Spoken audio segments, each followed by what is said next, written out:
You've been lied to. You think reading self-development books is making you better, but it's actually holding you back. You're stuck in an endless cycle of motivation without action, knowledge without results. If reading alone worked, you'd already be where you want to be. The truth is, 95% of self-help books are a waste of time. They won't get you the success you think they will, and they certainly won't push you to take action. Now, to be clear, I'm not saying every self-development book is useless. Some have value, but the major waste of time comes from endlessly reading these books in hopes of finding some aha moment that will finally push you to start doing what you've been learning about for months, or God forbid, years. One of my biggest issues with self-help books is that they stretch 10 pages worth of useful information into 200 or 300 pages of fluff. Instead of wasting hours digging through filler, I'd rather do a quick Google search, read the bullet points, and move on with my life. Another major problem is that most of the time you don't even know who the author really is. Sure, you can look them up, but how do you truly know that they're the expert in their field? How many of these authors have actually achieved what they preach? I've lost count of how many self-help books I've read where I thought, this is just common sense, only to check the reviews and see people acting like they just discovered the meaning of life. To the average person, this information might seem groundbreaking, but in reality, it's often just repackaged common knowledge with a few tweaks. Most self-help books recycle the same generic advice. I've struggled enough in my life and watched my father struggle enough through life to extract valuable lessons from experience. But I also recognize that not everyone has had that fortunate misfortune. Still, these books rarely provide real depth. They skim the surface, offering broad advice that sounds good in theory, but lacks the details necessary to execute in real life. Even worse, most of them don't even provide actionable steps. They inspire, they motivate, they make you feel like you're getting closer to your goals, but when it comes to actually taking action, they leave you stranded. The real issue isn't just the books themselves, it's the way people approach them. There's this phenomenon where people read one book, gain some insight, but don't feel like they have the full picture. So they read another one, then another one, and another one. They get stuck in a loop thinking that if they read just one more book, they'll finally have all the pieces to their puzzle. But they never do. Instead, they develop a false sense of progress. Reading about success feels productive, but if you never implement what you've learned, what have you actually accomplished? Nothing. You've just wasted time and convinced yourself you're working towards something when you're really just standing still. It's pretty much like a treadmill. Jay-Z said it, running in place.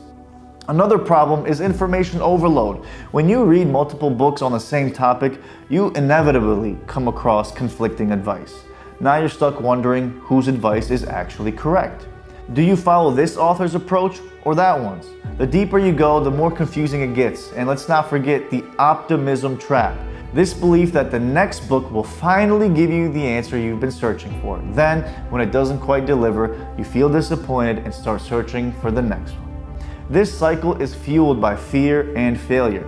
People think they need to know everything before they start, but the truth is, you'll never have all the answers. You'll fail, but as long as you keep going, learn from experience, and refuse to quit, you will figure it out. And that knowledge will be far more valuable than anything you could read in a book. So what's the alternative? Like I said, I'm not completely opposed to self-help books, but you have to take them with a grain of salt. You can't read yourself into confidence or discipline. You have to execute. It's the only way. Instead of burying yourself in books, get real-world experience. If you want to invest in real estate, work for somebody who already does. Get your realtor's license. Learn your local state and tenant laws. If you want to master sales, get a sales job. Want to master fitness? Start training consistently and experiment with what works for you. If you've already taken action and want to level up, find a mentor, someone who has done what you're trying to do and can provide you real guidance and accountability. And that's exactly what self-help books are missing. They give you information, but leave you to figure out the rest on your own. A mentor can push you, challenge you, and help you navigate obstacles in a way a book never could. The best thing you can do for yourself is to stop procrastinating and start taking action. Fail as many times as you need to, because one lesson from real failure is more valuable than anything a book can teach you. And let's be real, most self-help books could be condensed into a 15-page book or a 15-minute video without losing any real value. Instead of reading an entire book, find well-researched, straight-to-the-point videos on the topic that you're interested in. Say, a YouTube search maybe? This will save you time and give you the same, if not better, insight in a fraction of the time. Use books as a supplement, not as a crutch. If you do read, choose wisely. Read only what's necessary and apply it immediately. Don't get trapped in the cycle of endless learning. Use books for some insight on a subject or for new ideas, but don't use them to circumvent real-life experience. And last, if there's a single point I want to drive home, it's this: take action. Books can give you surface-level knowledge, but knowledge without action is worthless. The only path to success is through direct execution.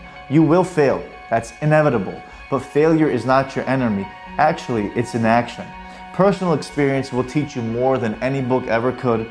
The world is full of people who had every opportunity to chase their dreams, but let fear hold them back. Now they live with regret. Don't be that person. Start now. Take the leap and learn as you go, because the only real failure is never trying at all. If this video hit home, drop a comment and let me know what action you'll be taking today. Not tomorrow, not next week, today. And if you want more content that pushes you forward, then subscribe to the channel and turn on that notification bell. Now get out of here and do the work.